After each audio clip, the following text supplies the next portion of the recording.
Well, here we are. It is today's Wednesday, September 13th, 2023. And today, as I mentioned last week, we're going to come up and do some videos on the Asia Week material coming up for sale at Christie's. The rest of them, we talked about the Marchant sale and the fine Chinese works of art sale and all this. And I wanted to talk about the jade component of the sale that they have, the Japanese sale and Korean art sale. There's some nice things in there. And there's another ceramic sale, a small one from a Japanese collection. And yesterday, I got a hold of Mike Bass down in New York, who's the international director of the Chinese department out of New York, and known Mike for a long time. And we had a nice chat. We talked for about an hour. We went through the sale in quite a bit of detail. And we talked about some of the items and how they came about, how the collections were built, and so forth. And I told him I wanted to use it in the video. He said, "That's fine. Go ahead." So here we are. Christie's always been very open with information, I've found, and Mike in particular. So here we are. One of the things I wanted to mention, because sometimes people forget it, if you go to they set up a section for Asia Week on their site at Christie's every year.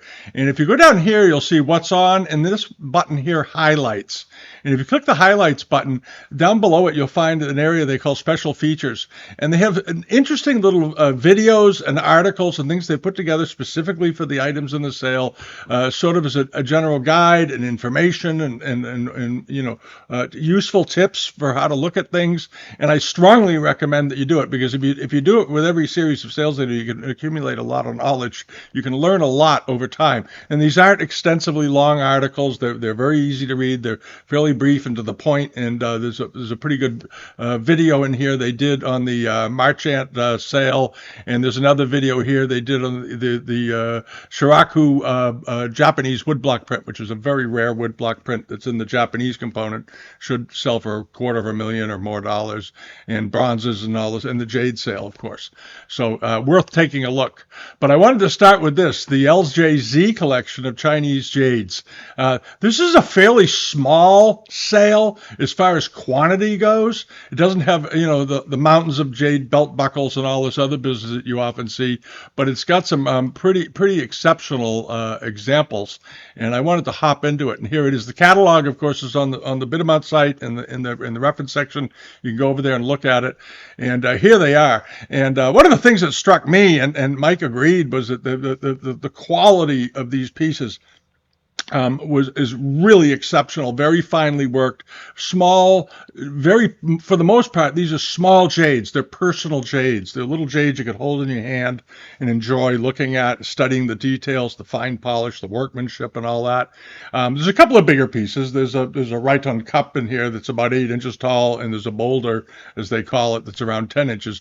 But for the most part, most of these jades are fairly small, but superb quality, and typically dating from the Sung to the Qianlong period, Sung Dynasty to the Qianlong period. So this is it. And this was one that Mike in particular pointed. There's a couple that he pointed. I'm going to go through the ones that he pointed out and why. He apparently loves this little jade, and it's a greenish white jade, late Ming to early Qing, and of a recumbent scholar sitting back, and the guy just looks cool. The way the face is done. Notice the polish. This was the one thing that I talked to Mike about. I said, all of these pieces are so spectacularly polished, just finished perfectly. And this was what the collector was after. And most of these jades, when you read back through the provenance, it came from a fairly group of narrow sources. A lot of the stuff went back to Blewitts and things like that, or were sold maybe at Sotheby's or something along those, Sotheby's or Christie's back in the 1990s for the most part. He bought a few things after that.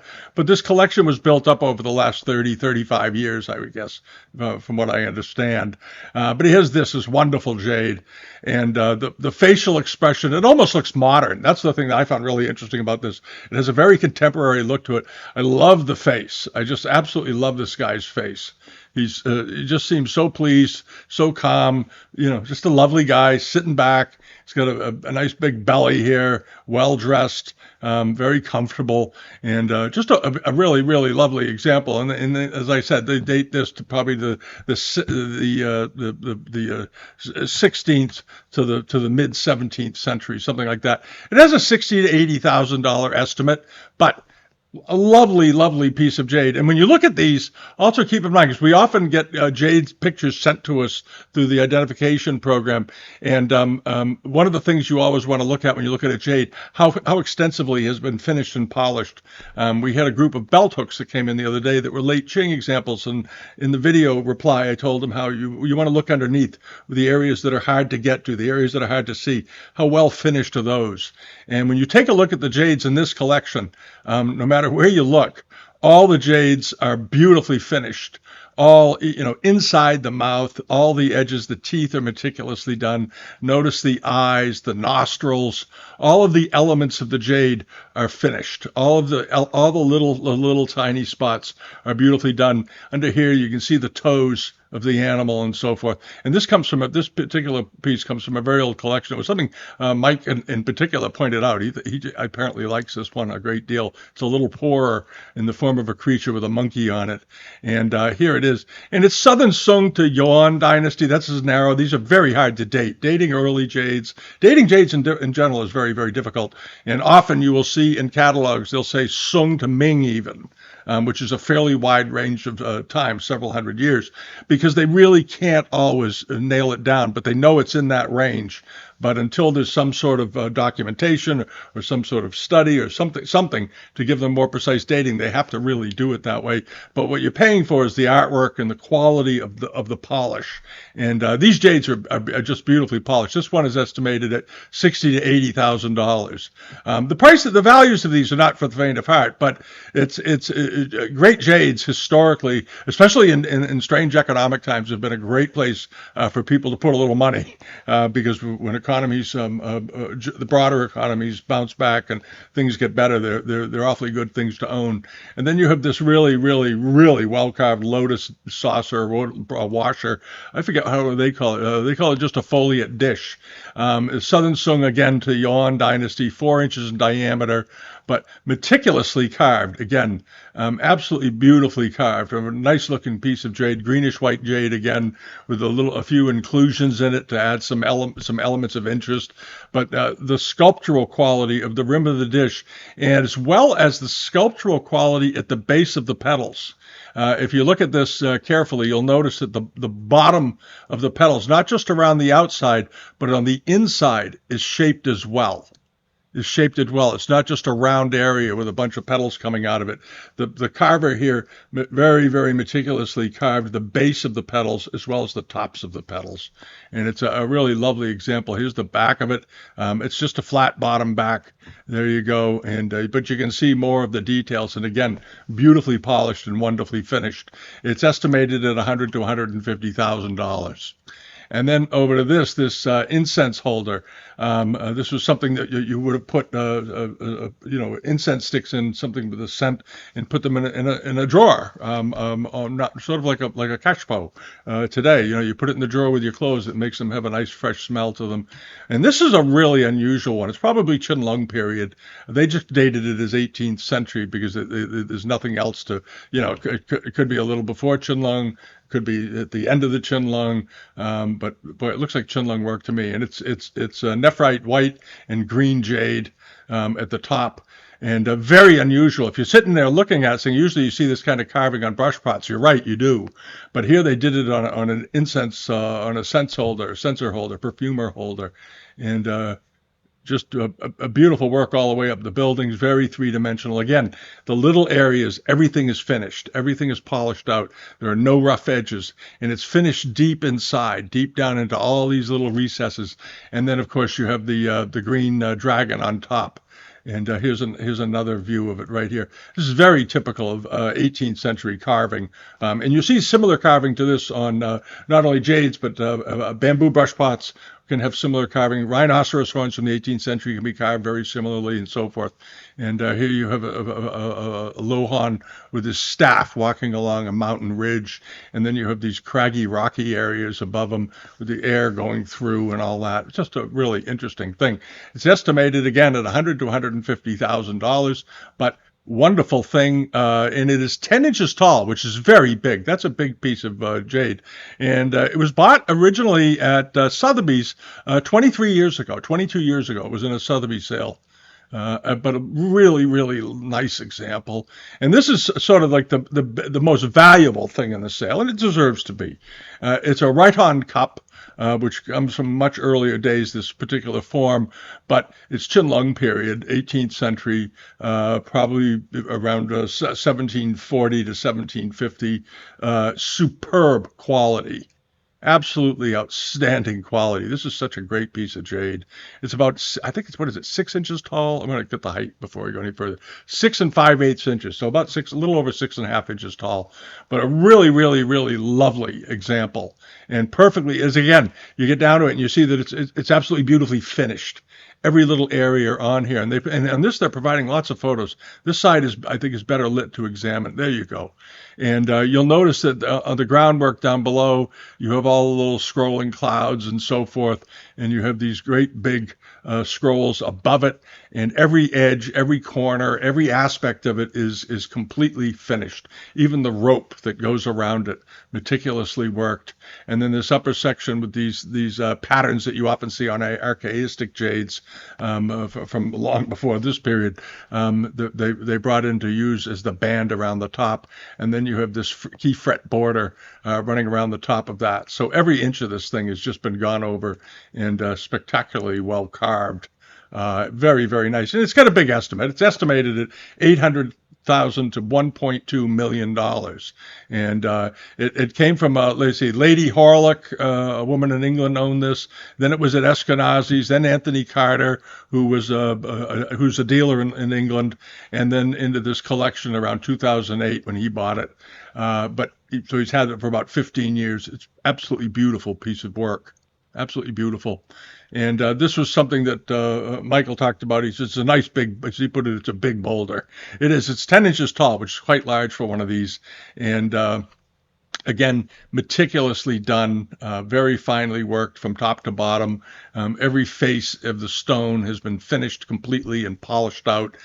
Even again, in the hard to reach areas, the areas you wouldn't expect they'd bother with, but they did. They did do it in there. They did all the little nooks and crannies so that it's truly complete.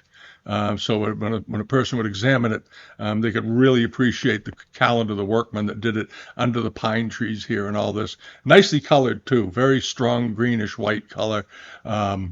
Excellent. And that was sort of all of the jades. I think there's one more. This was something that Mike wanted to look at. He loved this little Sung camel, Southern Sung to Ming Dynasty. Here's one of those things that they're not really, they can't really date to a lot of precision because the style and form was fairly ubiquitous, but it's a recumbent camel. And you see camels often in Chinese art because there were lots and lots and lots of camels in China. They were the pachyderms of the country. You even see them in old black and white movies from the late 19th, early 20th century coming out of Beijing, the caravans of camels. They were still using them. They're still there today, but they were still using them heavily to transport goods in and out of the rural areas and back into the city because they could carry massive amounts of goods and so forth and needed very little water or food or anything. They could just go on for days. But here they have this beautiful, beautiful recumbent Bactrian camel. Notice again the first thing, the way the patterns in the stone were incorporated into it, so it looks almost like a hint of fur coming off the animal, and then this beautifully polished rear haunch and the legs and the eyes and the hump and everything, all of it is just wonderfully carved. And there's the side of it, there's the underside of it, with and all these good early jades, they always finish the bottoms. They're the cleft hoofs underneath and nicely polished in every little corner and really completed. And this is a wonderful piece of jade, and it's got a good estimate. It's got a big estimate, $150,000 to $250,000. It measures about 3¼ inches long. These are not big jades. This was something that a person, you can hold it in your hand and just enjoy it and get a sense of how it was finished, how it was polished, and then of course you can go and read up all about camels in Chinese history. So at any rate, Mike was he was very up on this sale. He was very up on the Marchand sale. He was he's very up on a number of things. And we're going to go through the next one, which is the Mini Ohata sale. And what he told me was that Mini Ohata is a Japanese doctor or medical scientist, I guess. And he's selling this collection, and the proceeds are going to benefit medical research. It isn't announced anywhere in the catalog, but he told me I could mention it. But this guy is a very interesting collector. He's got a very, very good eye, and he bought some beautiful things. And I don't know if this is everything. I doubt nobody ever sells off all of their collection, but he's selling off some awfully nice pieces from it, and in particular the cover lot. And we're going to talk about that a little. And Mike liked the stuff. He liked the aesthetics of this sale, I think, quite a bit. And these are just some of the lots in here. And we're going to go through a few of them. There's a couple in here that really jumped out at me that I liked, and see what you think. The first thing I wanted to mention was this one. This is a really interesting piece of pottery. If you're interested in Northern Sung and Sung wares, this is a very interesting thing. You'll notice this is a Sung Sishao with green glazed bowl, and it's got writing on it. And I was thinking that looked unusual to me. So I went down and I found the lot essay. And this is if you're a Sung buyer, you want to pay attention to this. The estimate is $10,000 to $15,000. It's 8 inches in diameter. And it says the inscription carved on the interior of the bowl may be translated, quote, in the second month of the year of Renshu, year of Jianlong reign, congratulations to elder cousin on his promotion in official position and a raise in salary, bringing glory to our family. Your younger brother made this bowl as a gift. In other words, a brother, a fellow who was obviously he was promoted and given a good job somewhere, and his younger brother made this bowl and inscribed it and gave it to him, and written by Zhang Chunlin. So this was a very personal thing, very interesting thing, considering this is from the Northern Sung, and it's dated to around 962 A.D. So it's about 1,400 years ago. A brother made this for an older brother to congratulate him on getting a good job with a good raise, which was very, very important to Chinese families. The status, getting ahead, advancing, being successful, being admired, and so forth. So this is really, I think this is a terribly interesting piece for that reason alone. And it's rather interesting looking, and it's nice size, and it's in good condition. And it's estimated at $10,000 to $15,000, and I think that's worth every darn penny of that and more. All right, and then over to this very, very fine, important, as they say, important Longquan Celadon Canuta green vase. And the color of this vase is exceptional. But what also is interesting about this vase is its size. It's very large. It's 30% bigger than most of these Canuta green Southern Sung Celadons. It is 13 3/4 inches tall, almost 14 inches. Most of these vases run around 10 to 11 inches. So this is a big vase. And it not only is a big vase, but it's perfectly potted. Absolutely perfect from top to bottom. The way this flange top is done, and these amazing mold relief work serpents on here. One of them has an old gold lacquer up here, which I think makes it more interesting. But notice the high points on the relief on the molding. The molded creatures are in white because the porcelain is pushing through and the glaze is pulling back a little bit, and you have this perfect Canuta green, absolutely perfect. And this nice slope to the lid, to the off the base of the neck rather, and then down onto the body. And you notice the color remains very, very consistent right through from top to bottom. And this is a significantly larger type of Sung piece than the typical one, which makes it so it's larger, it's superbly glazed, great color, and it's got these fantastic creatures on the neck, and it goes right down to there. And there are lots and lots and lots of pictures of it. Very, very nice photography too, I have to say. And as I mentioned many times, they are now showing very helpfully the foot rims to these, and you notice the very natural wear on the contact point of that foot, which is right along there. You can actually see it. It's much whiter than the rest of it. and goes all the way around in this nice glaze creeping down. You see the iron oxide showing up on the edges of the glaze. And this is what they should look like. On the fakes today, when they make copies, they smear this red junk all over them, and they look like somebody dipped it in melted butterscotch or something. But that looks awfully good. And the bottom of it, the color came out extremely well. And they don't always on these, but in this one, it really came out exactly the same as the body of the piece. And it's estimated at $700,000 to $1 million, but it's a corker of a vase, and it's a big one. And Mike was very excited about it, I have to say. He liked the handles, and especially. And then this Siju type oil spot tea bowl, Jin Dynasty, but very fine and absolutely no apparent wear to the center. And this is a nice old bowl. There's that oil spot glaze, and you can go and read on Sung Ceramics on how they produce this. It's quite a trick. It's a layering technique that they do, and but very, very nicely potted.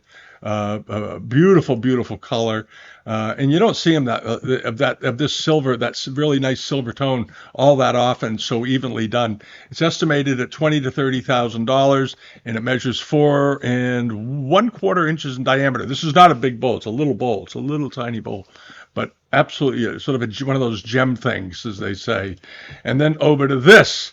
This absolutely jumped out at me. And as we all know, flambe pieces have been really, really popular lately. They've been doing great. But anything with a flambe glaze seems to be doing great. But every once in a while, a flambe piece, you may remember there was that collection out of the Philippines a few years ago. It wasn't the Fujita collection. That was the Japanese one. There was a lady there that collected Chinese furniture. We did a video on it. I can't remember her name. But anyway, she had a really great flambe decorated Chunlung vase, and it went through the roof. But it had this kind of really unusual coloring. And when you look at this vase, it's flambe, but when you zoom it in, and you look at the colors and this very, very fine crackle on the body. And this is it's a standard type of Huform base. They were making these right through the end of the Daoguan period, but the Qinlong ones and the Yongchen ones are the earliest. And but notice the quality of this blue glaze. This blue glaze is absolutely glows.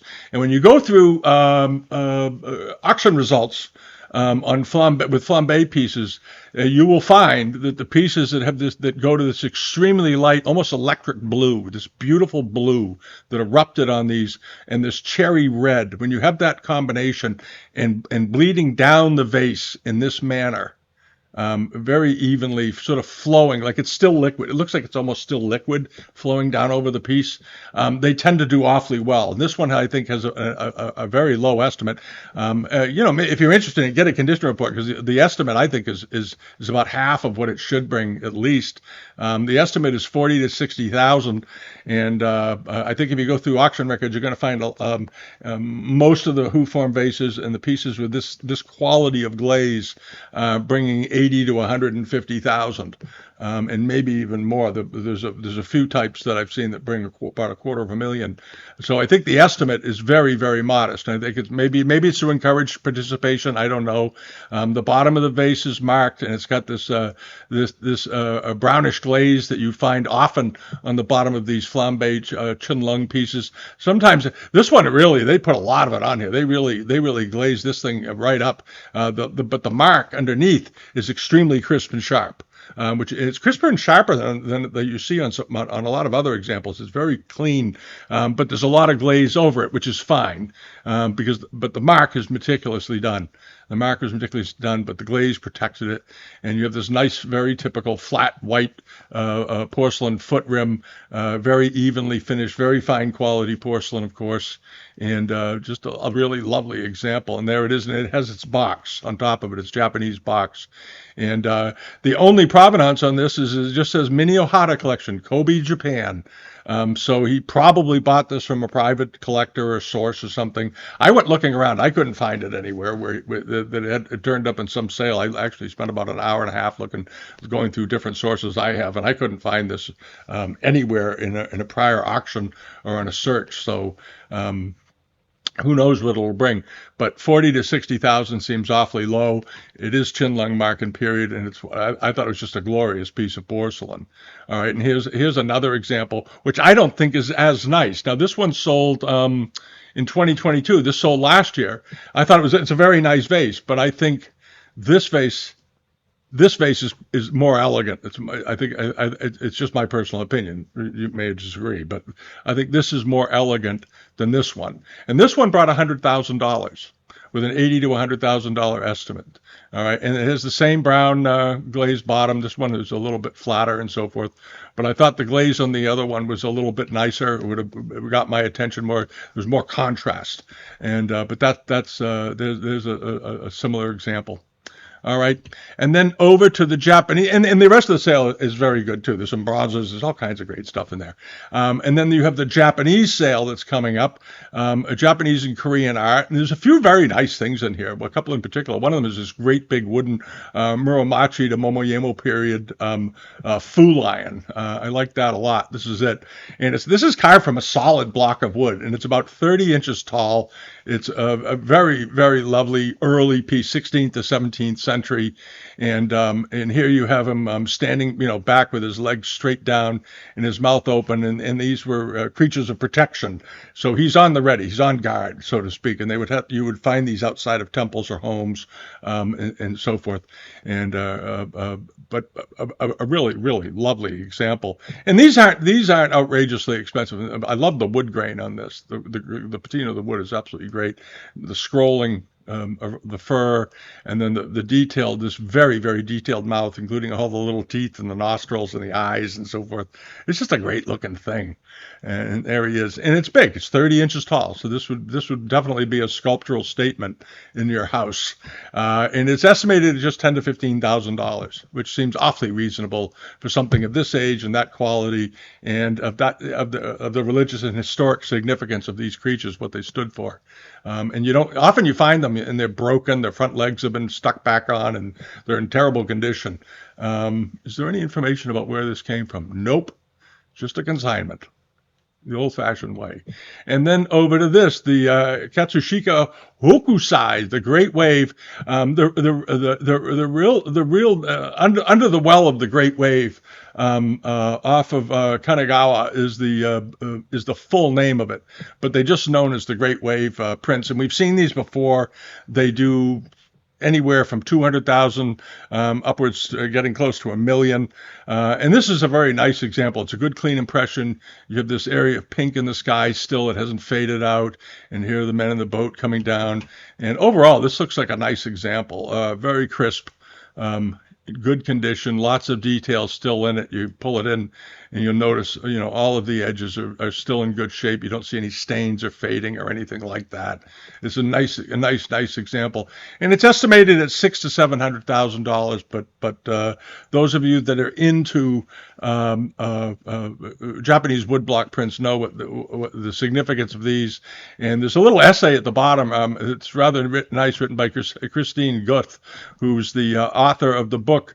She wrote a book for the Honolulu University Press years ago, about 7 or 8 years ago, on Hokusai's and his biography and all this. And she talks at great length about the wave. And there's an excerpt from that at the bottom of this listing, so you can go down and learn a little bit more about it. And then the last thing is this. This absolutely knocked me out. This is not a bronze. This is a wood carving. And I love it when they are able to carve wood. This is a Korean piece, Joseon period, Joseon dynasty, probably in the second half of the 17th century, which looks about right. But what's fantastic about this gilt wood carving is that it looks so much like a bronze. And you see these from time to time. They come up in this. And they did, of course, lacquer bronzes in the Ming Dynasty in China. They're gilt lacquer from the 16th century and so forth. And here is a wooden example from Korea. But notice the quality of the carving and the patina of the wood. Down here, the folds of the robe, the sweeping lines of the robe as it goes under, and so forth. Very, very similar to what you see on bronzes. The fingers are, for the most part, intact, which is almost a miracle. And you have this a beautifully gilt upper body, creases and folds in the robes again, and this very, very sort of sublime image of the head, the eyes cast down, the brows gently folding up into the head, the flat forehead, and then the curls, of course, and the hair, and so forth. This is a really, really lovely, aesthetically very beautiful thing. And it is 40 inches tall. This is not an 8 or 9 inch carving, or like a small bronzes often are in this size. They've made bronzes that were this big too, but this is a wooden example. Korean Joseon period. It belongs in an institution, and all they say is it was acquired by a family in California prior to 1963. 40 inches tall, and it looks to be in absolutely great condition. Whoever had this over the years, for the last 40 years, has taken really, really nice care of it. And there it is with a little darker lighting, and some side shots of it, and some brighter lighting from the side. And here's the back of it. It's still all intact. It looks great. They didn't do a video about this. They should have. They should have put this on a little video. Um, and there's the back of it. Looks great. Looks absolutely great. And 40 to 60,000. That's, I don't know. That seems reasonable for something so striking and good size. This is a big piece. 40 inches. It's over 3 feet tall. So you could basically make a room around it. It'd be quite something. Put a spotlight on it. Look great. All right. And those are the sales there. And I want to thank Mike for taking the time. I know he's busy. He's been on the road a lot lately. He's always on the road, it seems. And he got back, and we had a great time talking. And he said, when you do the video, he said, if anybody has questions, have them contact the office. They'll be happy to answer them. And you still have time because the auctions are still over a week away. They come up in about 7 days, so you still have time. If you're interested in getting more information, condition reports, get answers to questions, do it over the weekend, or do it in the next couple of days anyway, to give them all plenty of time, so you're not scrambling around at the last minute. But it's a good looking group of sales. Some nice small pieces. And we talked about this bronze. Remember last week we talked about this bronze. I was going to quickly go over this. And I asked Mike about it. I told him we'd already done the video on it, but I wanted to know what he thought, because I said I thought this was absolutely amazing. And he sort of under his breath said it needs to go to a museum. That's literally what he said without even thinking. And I agree with him. This is an amazing mirror, an absolutely amazing mirror of incredible quality. There are other somewhat similar examples around, but not many that are of this size. This thing is 17 inches in diameter, and he said it's about a 1/4 inch thick, but meticulously cast. It is what it looks like in the pictures. So because I really wanted to ask him about it, because I was just so dumbstruck by this thing. And he seemed to feel immediately that this needed to go to the Metropolitan or the MFA in Boston or something. So if one of you is a big benefactor to a museum with an Asian wing, give them a gift for the end of the summer, that kind of thing. All right.